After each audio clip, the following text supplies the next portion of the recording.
UPPCS जी के programme में स्वागत है आपका। सबसे पहले चलिए देखते हैं पिछले अभ्यास प्रश्न को। नेपाल में हाल ही में हुए जनरेशन जेड के विरोध प्रदर्शन मुख्य रूप से किस कारण से शुरू हुए थे?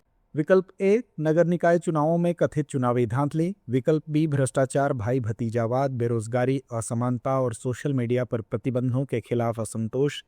विकल्प सी, राजनीति में सैन्य दखल। या विकल्प डी, राष्ट्रव्यापी कर्फ्यू लगाना।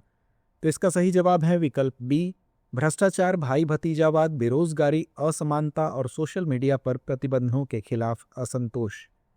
नेपाल वर्तमान में राजनीतिक अस्थिरता के दौर से गुजर रहा है, जहां प्रधानमंत्री केपी शर्मा ओली ने युवाओं के नेतृत्व वाले जनरेशन जेड प्रदर्शनों के बीच इस्तीफा दे दिया। यह असंतोष लंबे समय से चले आ रहे मुद्दों भ्रष्टाचार, भाई भतीजावाद, बेरोजगारी और बढ़ती असमानताओं के साथ साथ सोशल मीडिया प्लेटफॉर्म पर लगाए गए प्रतिबंधों के खिलाफ जनाक्रोश के रूप में उभरा। यह स्थिति तब और तनावपूर्ण हो गई जब काठमांडू में पुलिस द्वारा की गई गोलीबारी में कई लोगों की मृत्यु हुई, जिससे जन असंतोष को बढ़ावा मिला। तो चलिए शुरुआत करते हैं पहले प्रश्न के साथ। ज्ञान भारतम पर अंतर्राष्ट्रीय सम्मेलन का विषय क्या था? विकल्प ए, भारत की विरासत और धरोहर। विकल्प बी, पांडुलिपि विरासत के माध्यम से भारत की ज्ञान विरासत को पुनः प्राप्त करना। विकल्प सी, डिजिटल युग में पांडुलिपि संरक्षण। या विकल्प डी, भारत की सांस्कृतिक विरासत का भविष्य।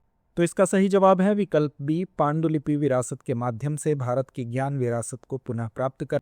ज्ञान भारतम पर अंतर्राष्ट्रीय सम्मेलन का विषय पांडुलिपि विरासत के माध्यम से भारत की ज्ञान विरासत को पुनः प्राप्त करना था, अतः विकल्प बी सही है। नवघोषित ज्ञान भारतम परियोजना का मुख्यालय कहाँ होगा? विकल्प ए, नई दिल्ली। विकल्प बी, वाराणसी। विकल्प सी, मुंबई। या विकल्प डी, कोलकाता। तो इसका सही जवाब है विकल्प ए, नई दिल्ली। ज्ञान भारतम मिशन का मुख्यालय संस्कृति मंत्रालय के अंतर्गत नई दिल्ली में होगा, अतः विकल्प ए सही है। आईआईएम अहमदाबाद का पहला विदेशी कैंपस कहाँ स्थित है? विकल्प ए, लंदन। विकल्प बी, दुबई।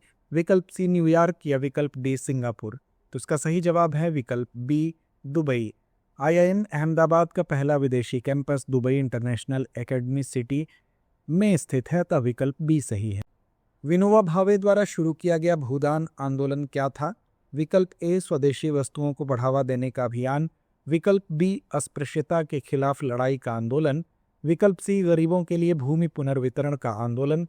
या विकल्प डी, औद्योगिकीकरण को प्रोत्साहित करने का आंदोलन।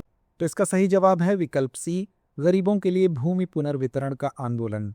भूमि पुनर्वितरण के उद्देश्य से वर्ष 1951 विनोबा भावे द्वारा भूदान आंदोलन शुरू किया गया था, जहां वे लगभग 44 लाख एकड़ भूमि एकत्र करने में सफल रहे, जिसमें से लगभग 13 लाख एकड़ भूमि को गरीब भूमिहीन किसानों के बीच वितरित किया गया, अतः विकल्प सी सही है। गांधी आश्रम के सदस्यों ने विनोबा भावे को कौन सी उपाधि प्रदान की थी? विकल्प ए, गांधी जी। विकल्प बी, आचार्य। विकल्प सी, महात्मा। या विकल्प डी, सत्याग्रही। तो इसका सही जवाब है विकल्प बी, आचार्य। विनोबा भावे को स्वतंत्रता संग्राम और सामाजिक सुधारों में उनके योगदान के सम्मान में गांधी आश्रम के सदस्यों द्वारा आचार्य शिक्षक की उपाधि प्रदान की गई थी, अतः विकल्प बी सही है। पहला वार्षिक ग्रीन हाइड्रोजन अनुसंधान एवं विकास सम्मेलन 2025 कहाँ आयोजित किया गया था? विकल्प ए, मुंबई। विकल्प बी, नई दिल्ली। विकल्प सी, चेन्नई। या विकल्प डी, बेंगलुरु। तो इसका सही जवाब है विकल्प ए, मुंबई। पहला वार्षिक ग्रीन हाइड्रोजन अनुसंधान एवं विकास सम्मेलन 2025 11 से 12 सितंबर 2025 को नई दिल्ली में आयोजित किया गया था, अतः विकल्प बी सही है। निम्नलिखित में से कौन सा ग्रीन हाइड्रोजन पारिस्थितिक तंत्र में भारत की पहली बंदरगाह आधारित पायलट परियोजना है? विकल्प ए, वीओ चिदम्बरनार बंदरगाह। विकल्प बी, पारादीप बंदरगाह, ओडिशा। विकल्प सी, मुंबई बंदरगाह। या विकल्प डी, तूतीकोरिन बंदरगाह, तमिलनाडु। तो इसका सही जवाब है विकल्प ए, वीओ चिदम्बरनार बंदरगाह। ग्रीन हाइड्रोजन के लिए भारत की पहली बंदरगाह आधारित पायलट परियोजना तमिलनाडु में वीओ चिदम्बरनार बंदरगाह पर है, अतः विकल्प ए सही है। महिला विश्व मुक्केबाजी चैंपियनशिप 2025 में फेदरवेट 57 किलोग्राम का खिताब किसने जीता? विकल्प ए, जूलिया जेरेमेटा। विकल्प बी, मीनाक्षी हुड्डा।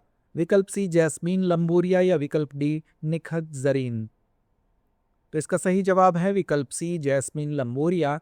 भारतीय मुक्केबाज जैस्मीन लंबूरिया ने पोलैंड की जूलिया जेरेमेटा को हराकर फेदरवेट यानी 57 किलोग्राम का खिताब जीता, अतः विकल्प सी सही है। तो आइए अंत में नोट करते हैं आज का अभ्यास प्रश्न। भारतीय नौसेना का नया अड्डा आईएनएस अरावली कहाँ शुरू किया गया? विकल्प ए जयपुर, विकल्प बी गुरुग्राम, विकल्प सी मुंबई या विकल्प डी कोच्चि। तो इस प्रश्न का जवाब कमेंट बॉक्स में देना ना भूलें। धन्यवाद।